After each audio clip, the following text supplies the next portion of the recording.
but I thought it was a lie.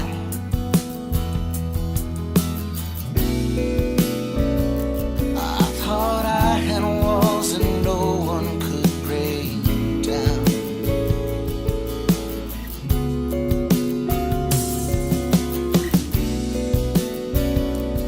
Ain't it funny how a heart breaks without a sound?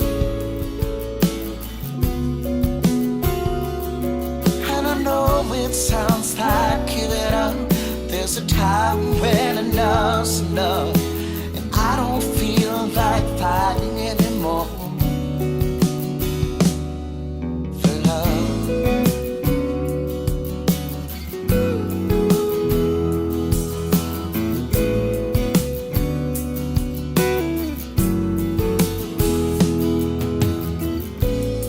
Well, you never look better as you two walking out the door. And I'm such a fool to let you go, but I'm not sure what I'm a fool for. No, see, I can't play this game, I've gotta settle down.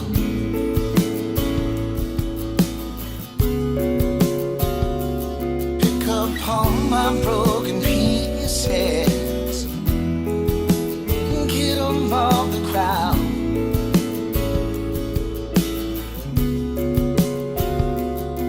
We pushed this love beyond repair. You know the best part wasn't getting there, but it's time that we let each other go. 'Cause you know I'll always love you, I'll always care, but we can't go on together, living in despair. Maybe it's how it has to be.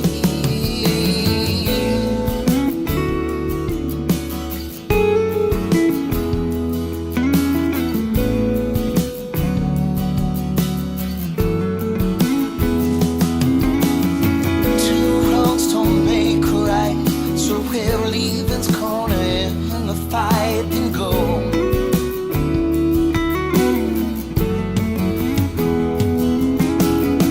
Two wrongs don't make a right, so we'll leave its corner in the fight and go.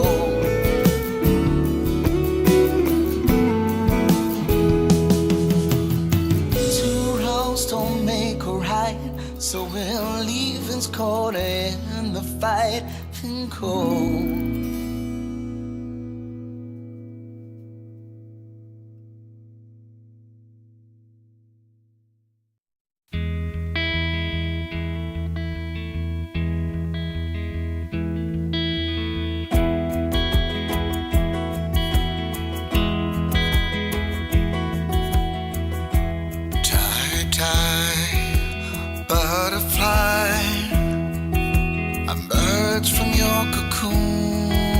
Fly away.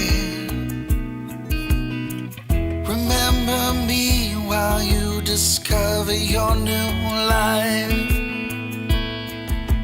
Tiny, tiny butterfly.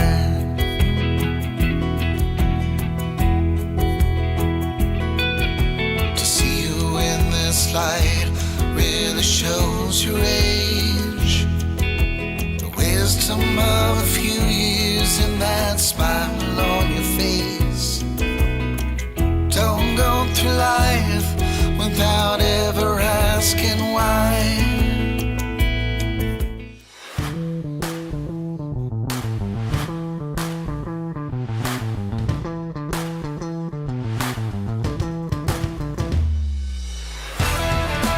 You're listening to the Jams and Coffee Morning Show with your host, Brad Brock.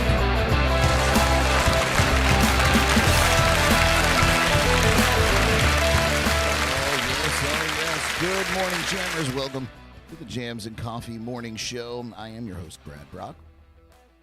And it's election day. It's election day from most of the country. In fact, all of it, I suppose. But Hopefully, you guys have your plan of action to get out there and do some voting this morning or this afternoon. I guess the polls open in most places 7 a.m. and then go all the way to 7 p.m.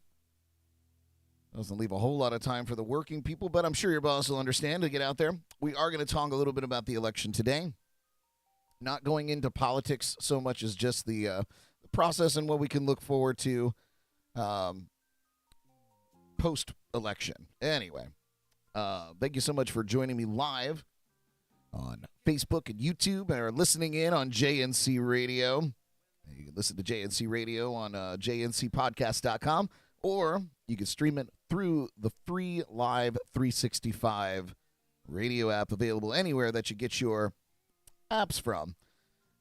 We're also going to talk about this storm that's heading our way here on the Treasure Coast and in other parts of Florida. We'll get the latest on that. We're going to talk about Powerball. A little snafu happened overnight, so we'll talk about that. Still no idea of what if there's a winner or not.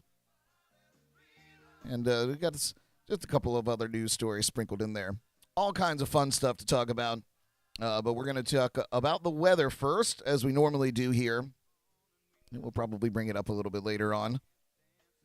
But here on in South Florida and the Treasure Coast, we're expecting to start feeling the impacts from subtropical storm Nicole as early as this evening, in fact. Today, the temperatures are starting out at around the mid to upper 70s with a few showers across the area.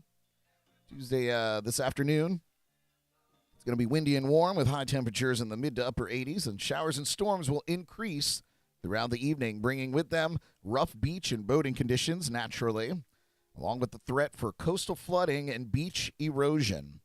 Moving into Wednesday, numerous showers and storms are expected across the listening area here. Our local listening area. I guess you can listen to us all over the place, but in the South Florida Treasure Coast area, I suppose. And the outer bands from Nicole start to move in the area. Within some of those rain squalls, we could see isolated tornadoes, strong wind gusts, heavy downpours. I guess I could probably put the graphic up while we're talking about all this stuff, if it decides to load. Oh, there we go. Look at us. If you're watching the show, look how cool we are with our graphics. This, of course, coming from NBC6, First Alert Weather. Thank you for letting me steal this graphic. Tropical storm winds in excess of 40 miles an hour are possible as early as Wednesday morning.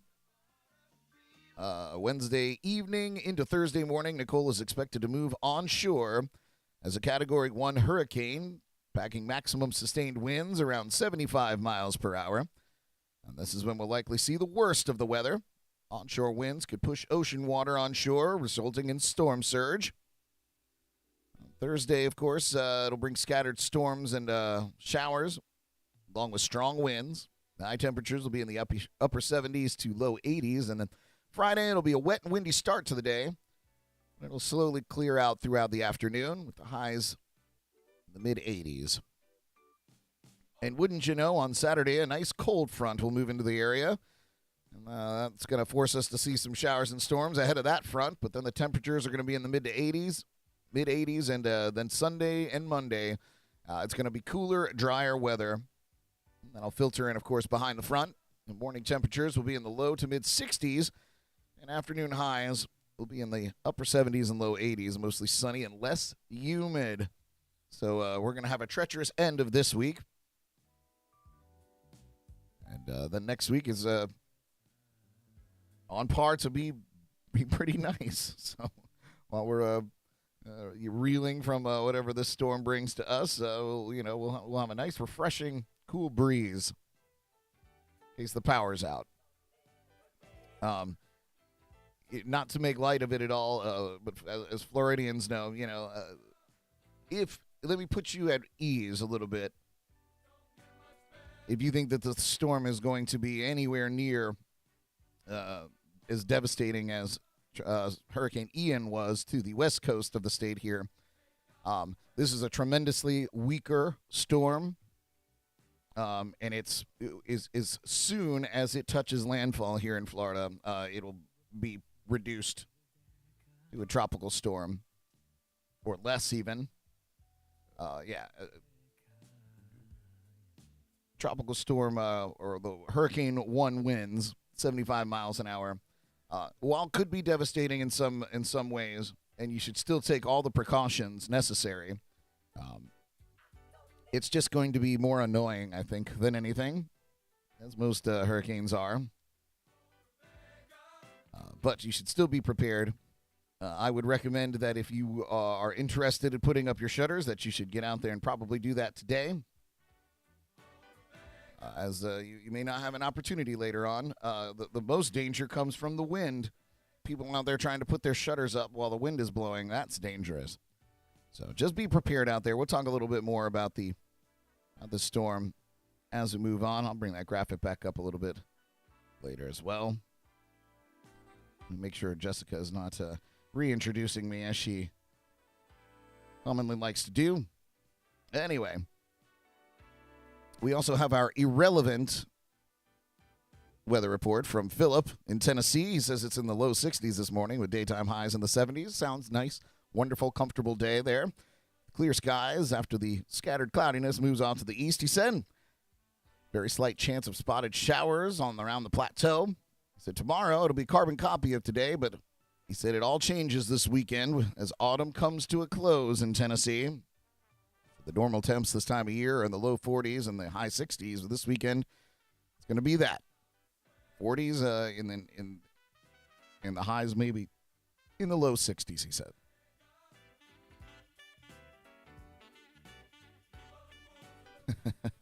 Philip also gave some good voting advice.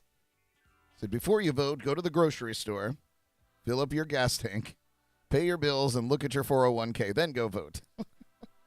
It's very introspective, you know.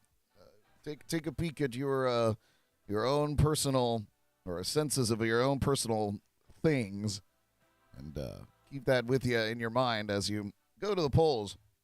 As I mentioned, though, we're going to talk a little bit about that. I got a nice story of the 7 things that you should be looking for in the elections today. Of course, as I said, I'm not interested in trying to sway you one way or another. I think you're all grown-ups and have seen enough. Lord knows what I think about Election Day is we could finally have some peace without campaign ads. My goodness. Never in my life have I gotten more personal text messages from candidates or their candidate spam bots to my actual cell phone from a phone number saying, hey there, I'm your local candidate for whatever. So invasive, so ridiculous. I wonder if they even realize that some people, when they get these things, they go, well, you know what? I think I'm going to vote for the other person now. I mean, it's unbelievable how invasive they've gotten with their campaigns. Technology. What can we do? But yeah, we're going to talk a little bit about that. We do have some national days to talk about here, as per usual, on this Tuesday, November 8th of the year 2022. That's National Cappuccino Day.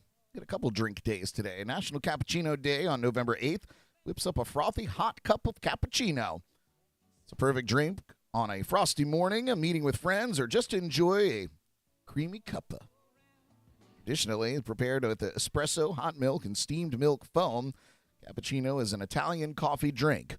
The word cappuccino comes from cappuccin, friars, and the diminutive form of cappuccino in Italian, meaning hood or something that covers the head. This popular coffee beverage got its name from the hood on their, not from the hood on their habits, but from the color of the hooded robes that the friars wore. How about that? I didn't know that. I love a good cappuccino. I feel like they get a bad rap. I like it. What else do we have today? Let's see. Another drink day. It's National Harvey Wallbanger Day. So if you're looking for a nice morning drink to calm your nerves after you cast your vote, November 8th is National Harvey Wallbanger Day. Recognizes a fruity and spirited cocktail made with 3 parts vodka because why not? 1 part Galliano and 6 parts orange juice. You pour it into a highball glass and garnish it with an orange slice and a maraschino cherry. In 1968, at a chili tasting in San Diego, hosts served Harvey Wallbangers along with a story explaining the cocktail's origin. According to the story, all that remained of the Laguna Beach party included vodka, Galliano, and orange juice. When the partygoers left, Harvey remained banging his head against the wall. However, accepted lore, 3-time world champion bartender Donato Duke Anton deserves the credit for the cocktail's invention. He operated Duke's Black Watch Bar on Sunset Boulevard in Hollywood. Over the years, Anton collected quite a few credits for famous beverages. As bartender, his resume was impressive. Inventor of the Rusty Nail, the White Russian, and the Flaming Russian. According to the bartending wizard, in 1952, a surfer named Tony Wallbanger inspired the cocktail. Perhaps the party in Laguna Beach is a version of Anton's. However, no one has ever been able to identify the inspirational surfer. Beg my pardon. I beg your pardon. Harvey Wallbanger remained a quiet little secret in San Diego area until around 1968. Then George Bednar, the marketing director for McKesson's Imports Company, the maker of Galliano, joined up with graphic artist Bill Young. Their marketing campaign launched a Harvey Wallbanger character that exploded into commercial popularity in the late 1960s and 70s. Harvey Wallbanger is the name I can be made. There you go. That was the Harvey Wallbanger is the name, and I can be made. That was the 1969 Galliano marketing slogan. So there you go. Get out there. Sounds like a nice breakfast drink. Put OJ in anything. It's a delicious breakfast drink. Philip said Mom and Dad used to make those drinks. Yeah, they're classic. I feel like we might have to have Harvey Wallbangers on the season 5 premiere. I'm gonna make a note of that. Write that down. It sounds delicious. It's National Parents as Teachers Day. National Parents as Teachers Day on November 8th encourages parent-teachers organizations and parents to join forces to support children in their educational goals. Parents as Teachers organizations offer educational services to parents across the country.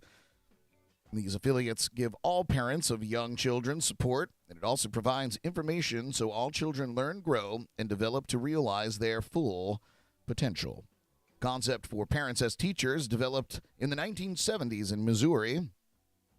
There, educators noted that children were beginning kindergarten with varying levels of school readiness. Research showed that greater parent involvement is a critical link in the child's development of learning skills, including reading and writing. So the day provides parents with tools, resources, and support to guide them and their children. I am a huge proponent of education. I think it's singularly the most important thing for human beings to receive in their younger years. There's debate on the quality of education, but I think it's very important. I think that it should be the center focus of literally every discussion revolving children and some adults, to be honest.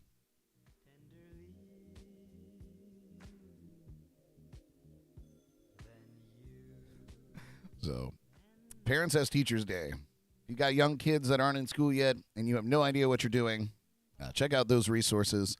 And there's no harm, no foul. They don't hand you a new parent manual once you've had a child. So it is important to seek out these resources and educate yourself so that you can raise good, well-rounded children. And I believe that is our national days today. So, now there and celebrate. Teach your kids while drinking a cappuccino or a Harvey Wallbanger, whatever you decide to do. All right. So we'll dive into our first story here. Important to me, more so than the elections here. The Powerball drawing. Yesterday's Powerball drawing, which happens usually around 10:59 p.m. Eastern Time, was delayed. And I'm going to tell you why.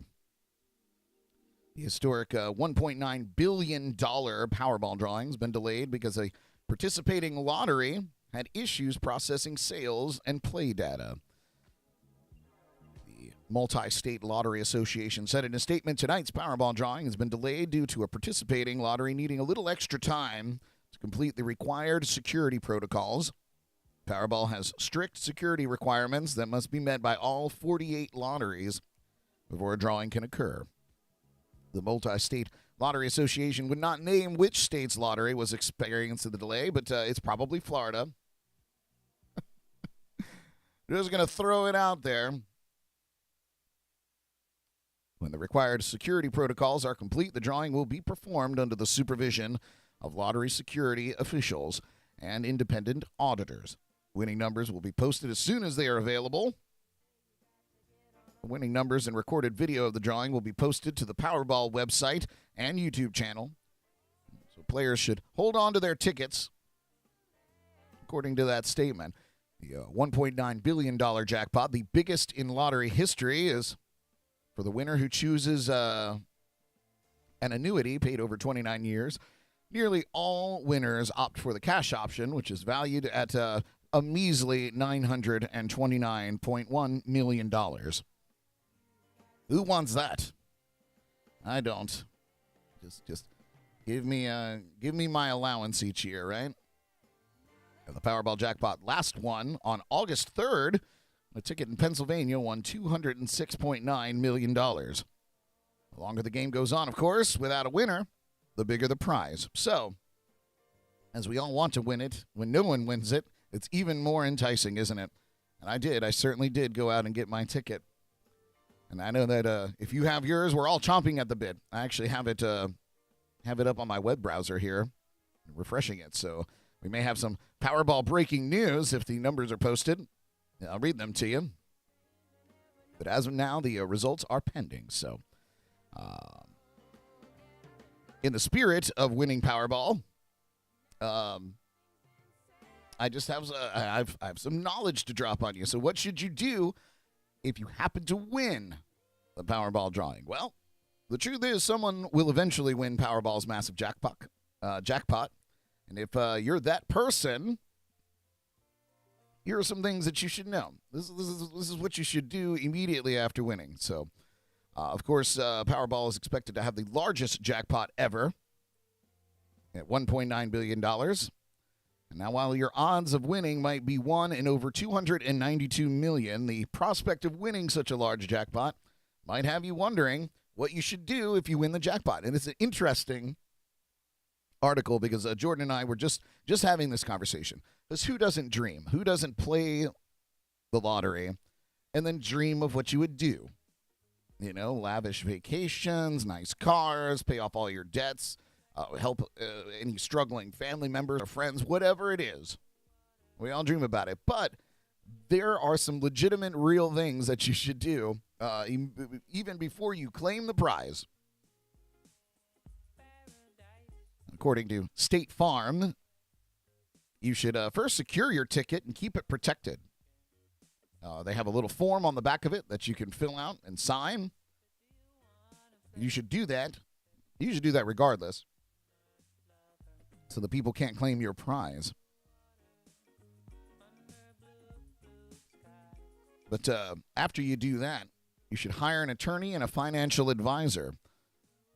State Farm said in a statement, you're going to need a lawyer, naturally, an accountant and financial advisor who have experience with large financial windfalls. Finding them should be one of your very first steps before you claim your money. And I agree. Because I personally, while I think I'm pretty level-headed in many situations, if I realized that I was in the midst of $1 billion, I would definitely need to seek some counsel. Because the truth is, before I read this article, before I started doing any research at all after Jordan and I had a conversation, I had no idea what the first step even was. Aside from, running around and screaming and protecting the ticket at all costs, it would go into like a Pelican case and locked down. But, I assumed, obviously, that putting together a team of counsel would be the first thing. I didn't even know how they would deliver that much money to you. I know that most checking accounts are FDIC insured up to $100,000. But this would be that times 100. So apparently, when you hire an accountant, they are able to set up these huge accounts where all that money can go into, and then you go from there. But yeah, so if you didn't know that, it's good to have a team of people. So a lawyer, accountant, and financial advisor, because it is good with somebody that knows how to handle large sums of money. It can help you put it where it needs to go. According to Powerball, the amount of time a person has to claim a prize varies based on state. States give anywhere from 90 days to a whole year to claim lottery winnings, which gives you plenty of time to get your life together and put together a team and realize that you've just inherited some life-changing wealth. Philip said it would be a Swiss bank account for him. Agreed. Maybe one off of the what is the island out there? Not Grand Bahama, not Grand Turk, the other one. Grand Cayman, the Cayman Islands, yeah. And those bank accounts, too.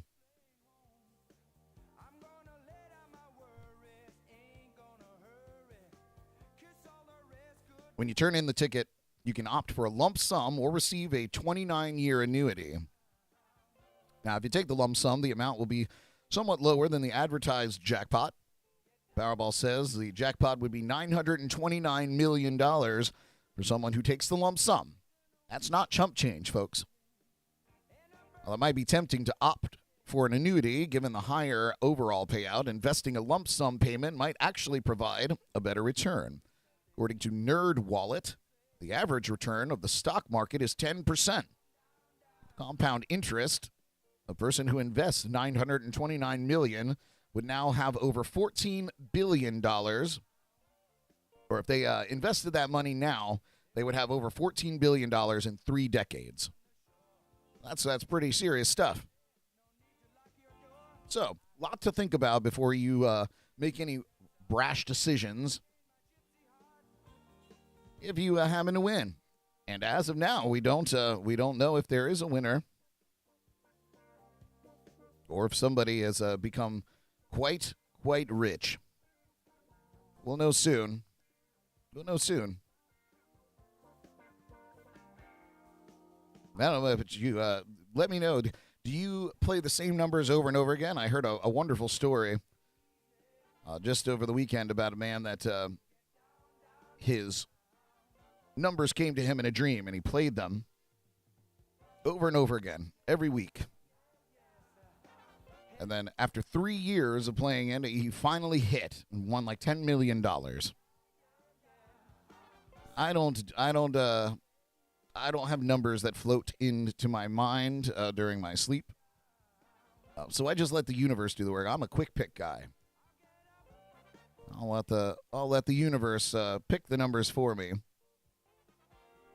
Often disappointed, but you never know. And as I often say on this show, my grandfather always said, you can't win if you don't play. So why not? Obviously, if you can't feed your children, you should probably focus on that versus trying to play the lottery. But if you have the money to spend, gamble a little bit. It's an exciting time. So yeah, I wish all of you the best of luck that have played the Powerball. When we find out the numbers, we'll see if we're going on vacation. And as we got, I think maybe I'll take a music break. When we get back, we're going to talk a little bit about the election. I got a nice, pretty hefty article, but I think it's important. I'll leave you with this note before we go into the break. Regardless of where you stand, and I say this all the time, with ideology or the issues that move you, or you stand just in party lines because that's where you feel comfortable, it doesn't matter to me what you think. Of course, it matters to me after the results are out, but what you think is you, and I want you to go and vote. It's your civic duty. It's the one thing you have to do aside from paying taxes. So get out there and do it. And you can probably take a half day off of work. I believe that it's federally illegal for your boss to tell you that you can't vote because you have to work. So take advantage of that. Take a half day. Take a little time for yourself. Oh, the lines were very long. And then while you're, having a little Starbucks or whatnot. But we're going to talk a little bit about what to expect here and watch for in the midterm elections. When we come back, you're listening to Jams and Coffee here in the morning. Don't go away. Here's one from the Tasty Vibrations. We'll be right back.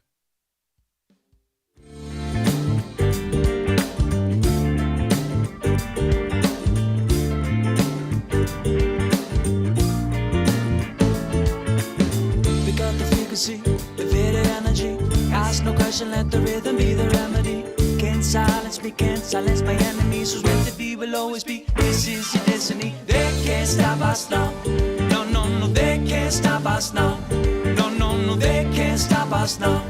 Nah, nah, no, nah, nah, no. Cause I've been singing it like a la ba ba la ba. Singing it like a la ba ba la ba. Singing it like a la ba ba la ba.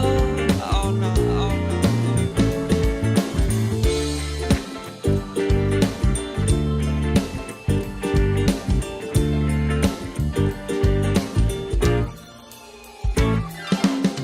Obligation, control population. No imitation, you know that we're not faking. You give my mind right, free my soul. So I am singing upon the microphone. And they can't stop us now. No, no, no, they can't stop us now. No, no, no, they can't stop us now. No, no, no, no, no, no. Cause I've been singing it like a la ba ba la ba. Singing it like a la ba ba la ba. Singing it like a la ba ba la ba. Oh no.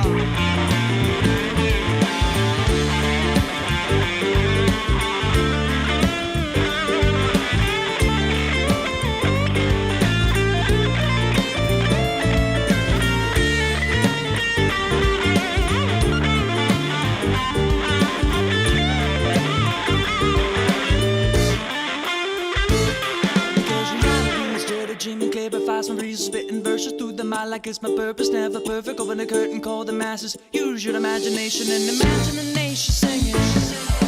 They can't stop us now. No, no, no, they can't stop us now.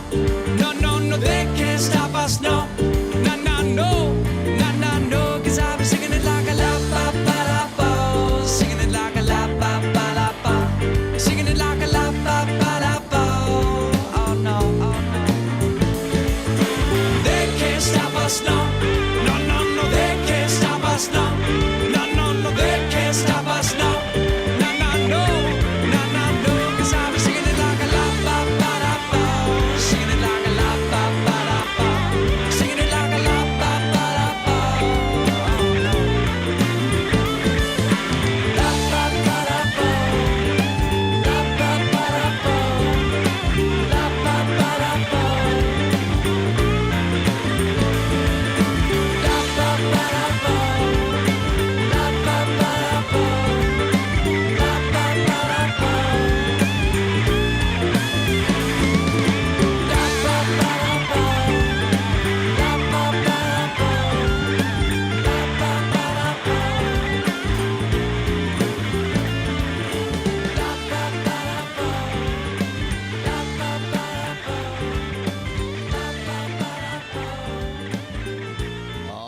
Yes, the tasty vibrations there with Can't Stop Us. Cool song. Local people right here in South Florida. They play along the Treasure Coast all the time. Great band. Super cool. I think the guy's got a ukulele, man. Anyway, check them out. Tasty vibrations. Diving into this big story, and I'll start by connecting two stories here. The election supervisors say that subtropical storm Nicole should not impact Election Day today. Of course, after months of campaigning, the midterm election today will draw in hundreds of thousands of voters across the country, including right here in South Florida. While many Floridians are excited to vote, subtropical storm Nicole is also on the minds of a lot of people, as it should be. Local supervisors of elections told WPTV that the weather shouldn't affect voting much on Tuesday, as all polling locations will be open. Two of the biggest races include Governor of Florida between Republican Governor Ron DeSantis and Democratic challenger Charlie Crist, former Governor of Florida, along with the U.S. Senate seat in Florida between incumbent U.S. Senator Marco Rubio and U.S. Representative Val Demings, both of Florida. So, which that has been a pretty combative election or campaign between the two of them. Make things run smoother, Palm Beach County Supervisor of Elections Wendy Sarturi Link said you can plan ahead by finding out which precinct you're in and where your polling location is before you head out the door. Sounds like rocket science, right? Some people need to hear that. Everybody is ready. Poll workers are ready. Our staff is ready. We don't want the voters not come, Link said. In the event that the weather takes a turn for the worst, Link said plans are in place. She said every voter would still have the opportunity to vote. We would get something as close to their current location if possible in an extreme circumstance, and we weren't able to keep it open. According to WPTV First Alert weather meteorologist Katya Hall, showers and storms from subtropical storm Nicole will increase throughout Tuesday evening, bringing rough beach and boating conditions, as mentioned earlier in this show, along with the threat for coastal flooding and beach erosion. The polls opened this morning at 7 a.m., and they will run all the way through 7 p.m. today. All Palm Beach County public schools are closed today, as many schools are serving as polling locations. So, with that being said, here are 7 things to watch for in today's midterm elections. And this is not just centralized here in Florida. This is for everybody. So if you're listening abroad, this is for you too. The 2022 midterms have arrived as voters across the nation decide who will set the agenda in Washington and in state houses across the country for the next 2 years, and who will set the ground rules for 2024. The House and Senate, where Democrats currently hold narrow majorities, are up for grabs. Republicans need net gains of just 1 seat to win the Senate and 5 seats to win the House. The governor's offices and control of the election machinery are also on the line in a slate of states that are poised to play crucial roles in the next presidential race. Voters will render final judgments on the trends that have dominated the 2022 political environment. Among them is a Democratic backlash over the Supreme Court's reversal of Roe versus Wade brewing. Can the GOP build on their 2020 gains among Latino voters and remake the battleground map in the process? And will dissatisfaction with President Joe Biden and the big picture challenges like inflation dominate everything else, sweeping Republicans into power? Or will voters reject some GOP candidates, delivering Democrats some surprising victories? Well, anybody's game here, folks. Here are 7 things to watch in today's midterm elections. So, first question, who will control the House? Of all the major storylines on this evening, this is one that few Democrats dispute. It's unlikely the party will control the legislative chamber come January. Given Republicans only need a net gain of 5 seats to take the majority, the odds of the GOP taking back the House are pretty high. The party is on offense in House race across the country, but most notably in districts Biden won handily just 2 years ago, including once seemingly solid blue districts in Rhode Island, New York, and Oregon. Tyler Law, a Democratic operative who worked as a spokesperson for the Democratic Congressional Campaign Committee in 2018, said if you knew nothing else other than there would be generationally high inflation this cycle, you'd be able to predict that the party in power was going to have a tough election night. That certainly doesn't mean Democrats won't exceed expectations, but we can't ignore the macro trends that have shaped the cycle. The polling, of course, also backs up Republican confidence. In a CNN poll released this month, Republicans topped Democrats on a generic ballot question asking voters which party's candidate they would support in their own House district by 51% to 47% among likely voters. That's narrowly outside the poll's margin of sampling error. The generic ballot question is often a leading indicator of which party will have a better midterm night. But anything can happen. We've seen this in past elections where that meant absolutely nothing. So Doug Hay, a longtime Republican strategist and former communications director for the Republican National Committee, said those chances would be zero. He said of the chances his party doesn't control the House in January, if Republicans only win 7 seats, it would be a letdown, but they would still have the House. So he's very confident. Next question is, who will control the Senate? Well, control of the House feels like more of an unavoidable loss for the Democrats. Control of the currently evenly divided Senate offers a surprising bright spot for the party, aided by voters harboring unfavorable feelings about Republican candidates while also disapproving of Biden's job performance. People are completely torn right now. It's fascinating. If we step outside of it for just a moment, what we're witnessing in American politics is fascinating. It never in history has the American people been so connected to one another and so disconnected from American government. It's unbelievable. So just, if you're ever mad at somebody for not agreeing with your ideology, just remember we're living in a wild time, in a historic time at that. So it's something to witness, something to write about in your journal. Anyway, well, the most vulnerable Democratic incumbents are on the ballot in Nevada, New Hampshire, Arizona, and Georgia, where polls show each of those races are quite tight. The party is on offense in Pennsylvania and Wisconsin, 2 states Biden won just 2 years ago. Although party operatives have grown less confident in their chances of unseating Republican Senator Ron Johnson in Wisconsin, the same operatives remain confident in Democrat John Fetterman's chances of defeating Republican Dr. Oz in Pennsylvania, their open Senate race. The party has also benefited from Republicans being required to spend millions defending candidates in Ohio and North Carolina, 2 states Biden lost, that have seen stronger than expected campaigns by Democrats Tim Ryan and Sherry Beasley. The outcome of these races hinge on whether enough voters go to the polls seeking to punish the party in power, or if the ill will they have towards unpopular Republican candidates is able to overcome the economic concerns, which is something that weighs on everybody's mind. There's a lot, as mentioned earlier in this article, there's a lot of macro things that are swaying people's decision-making, which is very interesting. To both Republican and Democrats operatives, the fight for the Senate likely rests on which party wins the hotly contested and at times divisive Pennsylvania Senate race, a contentious race that has seen nearly $160 million in ad spending since Labor Day.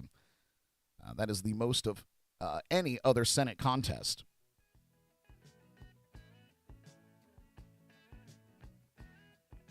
Yeah, Jordan's texting and she's listening too. And here's something that seems completely absurd, but is actually influential. Not absurd that it's happening, but absurd that it was allowed to happen, or that the somehow our faith in the voting process has been diminished. But election deniers in key swing states are also something to think about. One of these 7 things.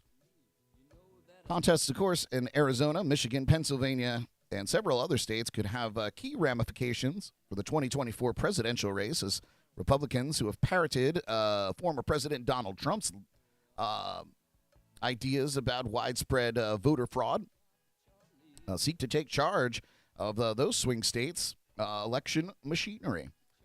The outcomes in those states could have dramatic consequences in 2024, with Trump on the verge of another presidential bid and candidates in crucial swing states seeking positions that they could attempt to use to undercut voters' will.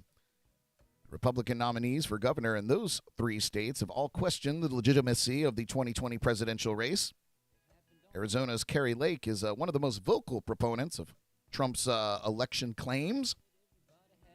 Pennsylvania's Doug Mastriano, state senator, bussed people to Trump's January 6th rally, 2021 rally that preceded the attack on the Capitol, something that still doesn't sit well with me, by the way. In Michigan, a GOP ticket of election deniers includes Matt DePerno, and an attorney general nominee who is connected to a series of potential voting machine breaches. Fishy out there.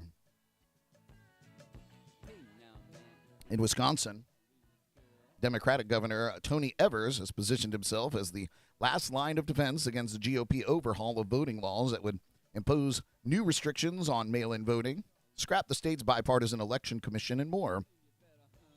Evers vetoed those measures in 2021, but Republican challenger Tim Michels could sign them into law. Or, if the GOP wins supermajorities in the heavily gerrymandered Assembly and Senate, where the party already holds large majorities, it could simply override Evers' vetoes. Republicans have nominated 11 candidates who have rejected, questioned, or tried to overturn the results of the 2020 presidential election for posts as their state's chief elections officers. Among them in Nevada, Jim Marchant, Republican nominee for Secretary of State, ran a campaign ad questioning the legitimacy of Democratic congressional leaders' victories in heavily Democratic areas. So my little footnote on that part of this article is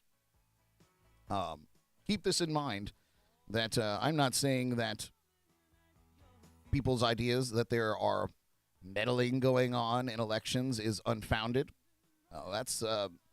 I haven't seen evidence of or denying it. I think it seems to just be swept under the rug. The truth is, I have a hard time trusting any politician of any ideology. I think it's like the American mob in some ways, but it's the system we have, and we have to work within those parameters until it's changed. And the only way to change that is to get people with no ambitions, self-ambitions into office. We're never going to find that. So we got to work with what we got. So regardless of how you feel, if you feel that elections are a sham, you should still get out there and vote, because it's the system that we have. And if nobody did it, it would truly be broken. So get out there and vote, regardless. We'll fix it in post, as we often say here on Show Business. Another interesting one, and this is important in Florida too. Will the Latino voters continue this rightward shift? One of the most important questions to be answered today, one that could decide the outcome of a slate of key races, is whether Republicans will build on the gains that Trump made along Latino voters 2 years ago. 3 House races in heavily Hispanic Rio Grande Valley in Texas will tell part of that story. The region is historically voted Democratic, but it's also culturally conservative. The Trump narrowed Democratic margins there dramatically in 2020. The 15th district, drawn to be the state's most competitive, Monica de la Cruz, is most likely of 3 Latino Republican nominees to deliver her party a victory. But if the GOP can defeat 2 Democrats in neighboring districts, Representative Henry Cuellar, that's a fun name, Henry Cuellar, in the neighboring 28th district, which stretches from San Antonio to Laredo, or Republican Vincent Gonzalez in the 34th district, which includes McAllen. would offer a clear sign that GOP is built on its gains in the region. Latino voters also make up crucial portions of the electorate in Arizona and Nevada, where governor's races and Senate seats are up for grabs. Clark County, the home of Las Vegas, is historically a firewall for Democrats in the state.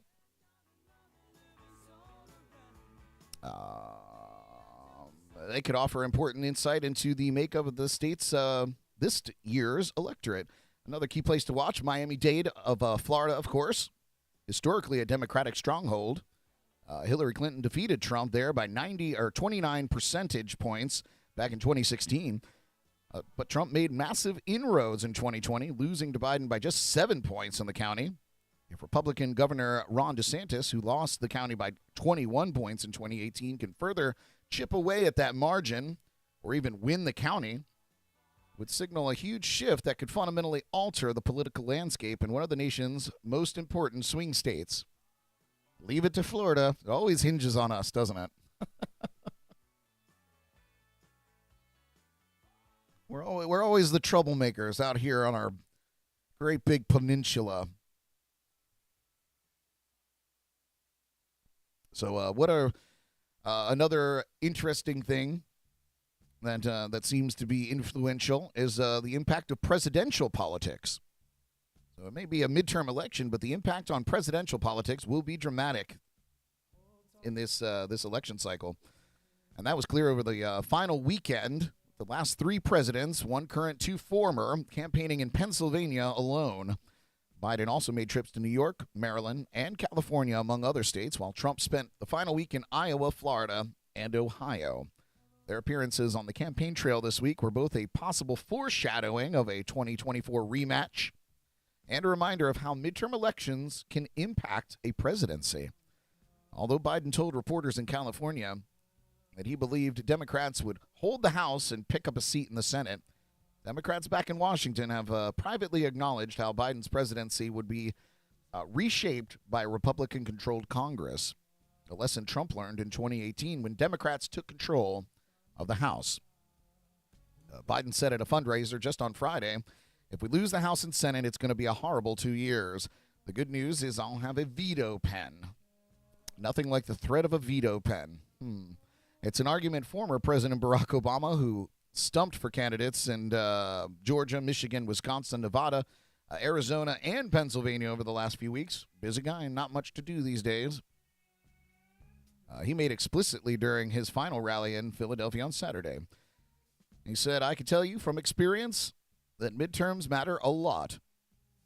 Of course, Obama said, who lost the House of Representatives during the 2010 midterms and then the Senate in 2014. He said, "When I was president, I got my butt whooped in midterm elections. I'm not big on looking backwards, but sometimes I can't help but imagine what it would have been like if enough people had turned out in those elections." And he's not wrong. He's not wrong. You got to get out there and vote. Some people throw in the towel because they think their voice doesn't matter, and it's a hard pill to swallow. And really, these elections make you feel so small in a sea of people. But the truth is, this entire idea of democracy was built on that concept, giving you a chance to go and say your piece. Everyone. And while the term everyone is a lot of gray area these days, you have to cut through all that stuff and get to the core. So if you are able and in that gray area of being able to go and vote, you should. You really should. Anyway.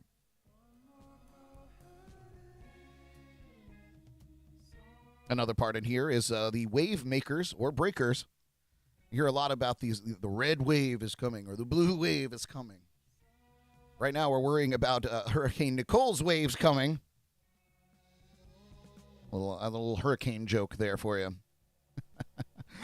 The shape of Congress over the next 2 years could become pretty apparent within the first few hours of the polls closing on the East Coast there, even if a handful of big races are still too close to call.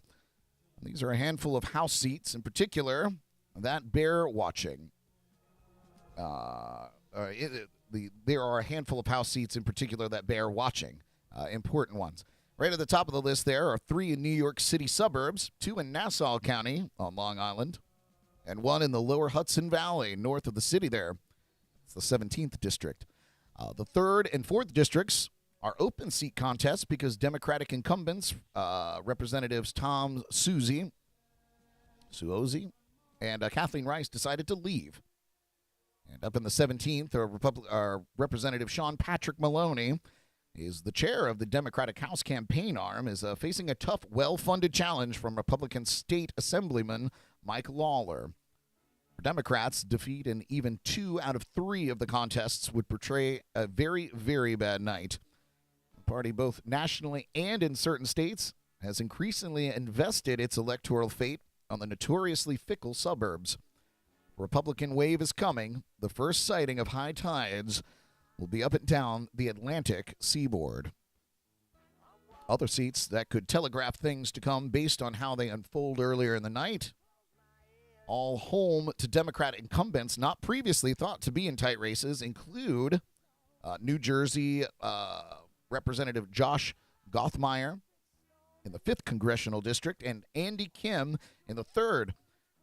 Representative Johanna Hayes in the 5th Congressional District in Connecticut, and Virginia Representative Jennifer Wexton in the Commonwealth's 10th Congressional District.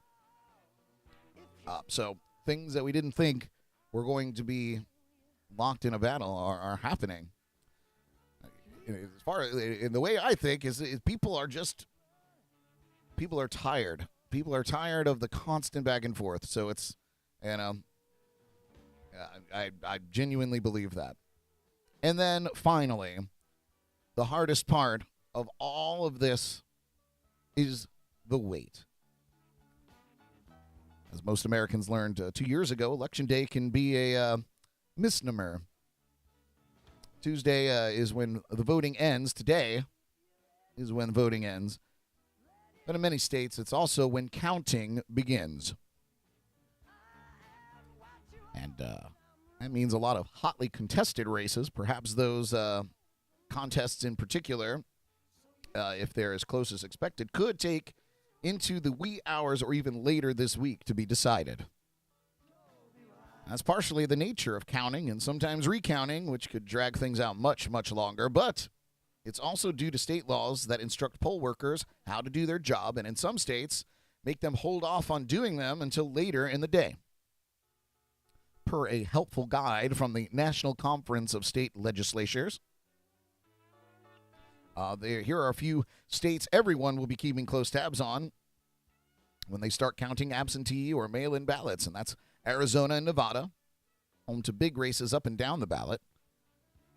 They allow counting of ballots to begin before Election Day, which should make for a quicker burst of information after the polls close. Among the key states that only permit the count to begin on Election Day itself, but before polls close, are Georgia, Michigan, New Jersey, New York, North Carolina, Oregon, Ohio, Pennsylvania, Wisconsin, and Texas. And finally, there are 16 states that don't allow counting to start until after the polls close. Notables among them include Maine, New Hampshire, Virginia, and Alaska. So there you go. That's your rundown of what to watch out for here in election. And I guess the conclusion is there is potential for a major turnover, shift in power in the Senate and Congress. So, and of course, if you have any grip, even a slight one, on American politics, everything is honky-dory when the president, either a Republican or Democrat, has that their party has control in either of those other branches of government. Very easy to get things done and push things through. When if you think that the gridlock is bad now, if they lose control, or you have a Republican that takes the speaker position, become the majority leaders, the gridlock will get even worse. And as we saw in the prior two administrations, Anna. So it's political gridlock. They're political games. It's political strong arming. And what changes is the candidates, the candidates that we decide to put into office. So I implore you, if you've not already, at the very least, take a brief, even if you are committed to, just filling in the dots down one line, take a look at your candidates. See who you're voting for. Get a little grip on them. See what your tummy thinks about these people. And take that with you, along with checking out your 401k, along with filling up your gas, along with buying groceries, all these things. What's important to you, and then learn a little bit about these people before you fill in the bubble. It's really tempting to just, get overwhelmed and just to start bubbling in down your party lines. But the truth is, you're not bound by any commitment to, when you're sitting there, to only vote Republican and only vote Democrat. You have to do the tummy check and really decide for yourself. And that's my piece on the election, without trying to get too political. I have my own views like everyone else does. But at the end of the day, it's up to you as an individual to go out there and say your piece. So get out there and do it. I'll be going immediately after this show ends. And I hope that you do too. And then treat yourself. Go get that coffee. Take a couple minutes. You don't have to go straight back to work. Tell them the line was a little bit longer. Your boss will understand. It's fine. And I have a story for Pam here, if Pam is still tuning in. I know how much she loves Taylor Swift, so I cherry-picked this story just for her. May even buy you some tickets to this show. But it is a very cute story with a very good cause. So check it out. Over 100 children with illnesses or disabilities are set to perform every Taylor Swift song ever. The release, of course, of Taylor Swift's new album, Midnights, has inspired several publications to rank every song Taylor's ever recorded, which is quite an undertaking considering there are over 200 of them. But some enterprising kids are going one step further. They say they're going to perform every song that Taylor's ever recorded. The Songs for Kids Foundation has announced its inaugural Every Taylor Song Ever Fest, which will take place on November 13th and 14th in Atlanta, Georgia. We'll also stream online via Songs for Kids YouTube channel and Facebook Live. Over 2 days, more than 100 kids and young adults with illnesses or disabilities who are part of the Songs for Kids mentorship program will perform Taylor's entire song catalog.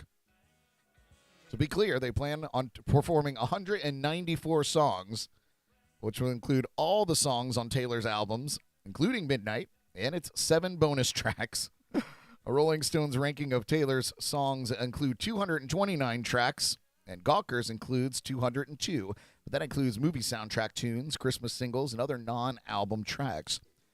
Tickets to the event will benefit Songs for Kids, which funds free music programs for kids and young adults with illnesses, injuries, and disabilities. So I will, I'll post that link to our Facebook page, and even YouTube has social media now. Why not, right? You could do posts on YouTube as well under the community tab. So hope that you guys discover that and check that out. But we'll post the link there. And Pam, I think you should. I think you should check it out. It might enlighten you. We're gonna turn you into a Swiftie yet, Pam. Philip says, "Yep. Pam has all her CDs."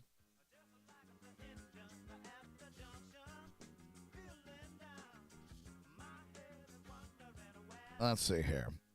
We just have a few celebrity birthdays. Then I got a couple shameless plugs, and then I'll send you on your way. You're right up on time today.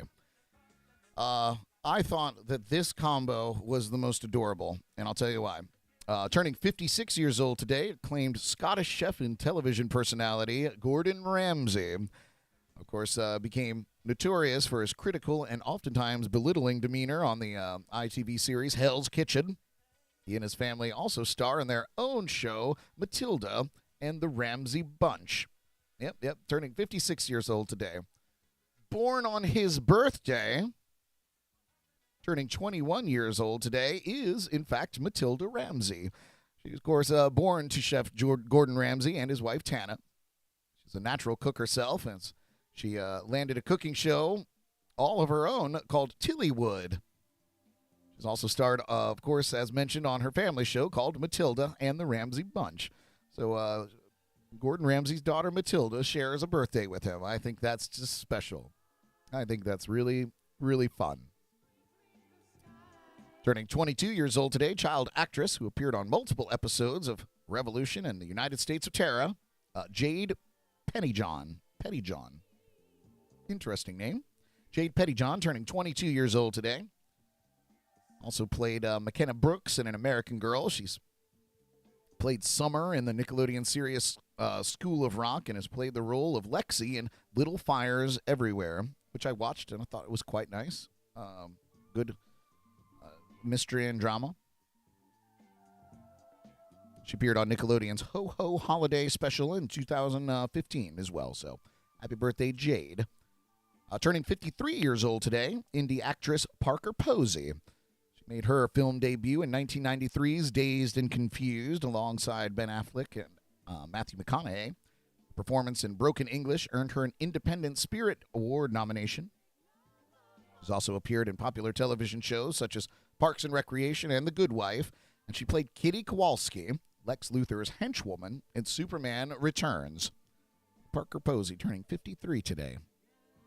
Turning 46 years old, best known for playing Vicky in the American Pie films, is Tara Reid. She also had roles in Josie and the Pussycats, A Return to Salem's Lot, and The Big Lebowski, and of course, probably best known these days, in the film series Sharknado. 46 today. Turning 37 years old today, English media personality with dual American and British citizenship, and the son of heavy metal singer Ozzy Osbourne, Jack Osbourne, celebrating his birthday today. Starred on MTV's reality series The Osbournes, along with his father, mother, and sister Kelly. Osbourne has since pursued a career as a fitness and travel reporter, presenting shows such as Jack Osbourne, Adrenaline Junkie, and BBC's Saving Planet Earth. And in 2016, he and his father Ozzy traveled the world in the History Channel reality series Ozzy and Jack's World Detour. And rounding out our birthdays today, turning 73 years old today, American blues singer and slide guitarist extraordinaire Bonnie Raitt.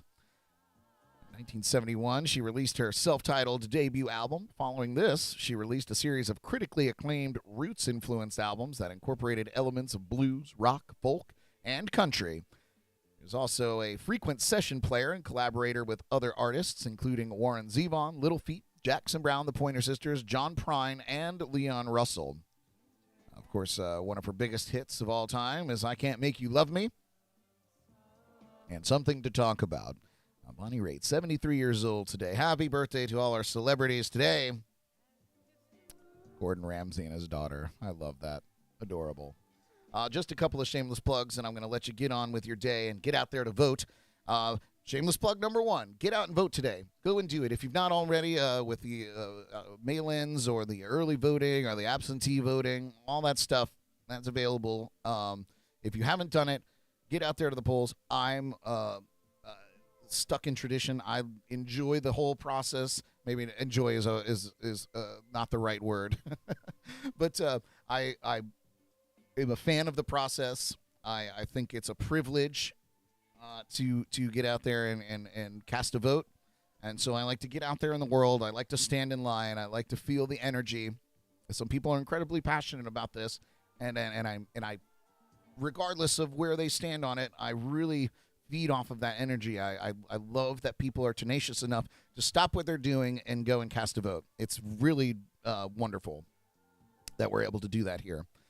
So I prefer to go and be out there and cast my vote in person and do it that way. Watch it go into the machine. It's comforting in many ways. So that is first and foremost. I was scheduled to play at the Tipsy Tiki But I just had a little powwow with Will Goulet, who runs the entertainment over there, and it's looking a little dicey tonight. So I think we were going to call it. He hasn't officially responded to, is it a hard cancel or we're waiting? But I'll know, and I'll post that out there on the Brad Brock pages as the day moves on. So possible I might have a day off. However, if it does get canceled, I may put together a little live stream concert. I don't know if I'll do the one-man band thing, but I might crack out an acoustic guitar and live stream for a little while and play some tunes for you guys. So, of course, I'll let you know all about that as soon as I know. And it could be a fun post-election day pre-hurricane party concert. So I'll let you know, and I hope that you would tune in for that as well. Check out JNC Radio, our companion radio station. You can listen to that on jncpodcast.com. Or, as mentioned earlier in the show, you can go download the LIVE365 Radio App from your favorite app store. It's completely free, nothing to sign up for. You install it and search for JNC Radio, add us to your favorites, and stream this show in the mornings, stream our podcasts in the Wednesday evenings, and great music all day long. I'm actually going to be adding some tracks and shuffling some things up this week, so a little less stale.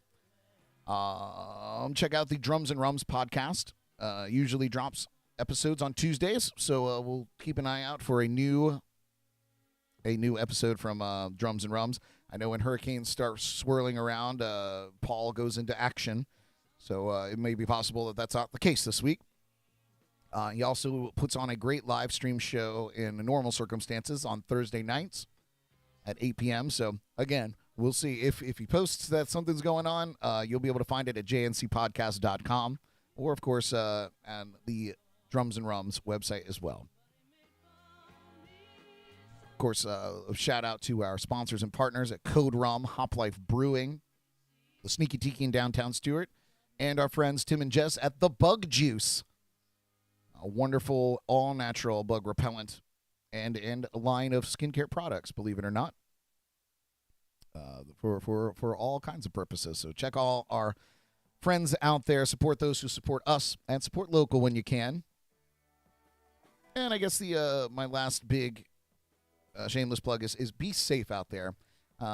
Floridians, we have a tendency to snuff or, turn our nose up at anything that's less than a Category 3 storm.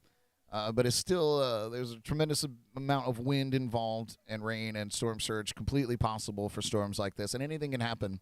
So just be careful out there. Prepare yourself. Don't panic, but be prepared. Fill up your car. Fill up a gas tank if you need. Make sure you have some water and some batteries for your flashlights. It's possible that the power could go out, but, just be prepared and be courteous and kind to those that are also trying to be prepared. So, don't be a whack job out there at Sam's Club today. I say that, but there will be. So just take care of yourself. Be careful out there. If you're driving late tonight as the winds start to pick up, be careful out there doing that as well. And that's my shameless plugs for today. If we have power and everything's good to go, I'll see you tomorrow morning, of course, for another episode of Jams and Coffee. I love waking up with you guys, and I appreciate you waking up with me. Whatever you do today, do it with a smile and be kind. Broadcasting live from the legendary JNC Lounge, I am Brad Brock. Happy voting. We'll see you tomorrow. Bye. Tune in again tomorrow morning for the latest local buzz, national headlines, music news, and more on JNC in the Morning, right here on Facebook and YouTube.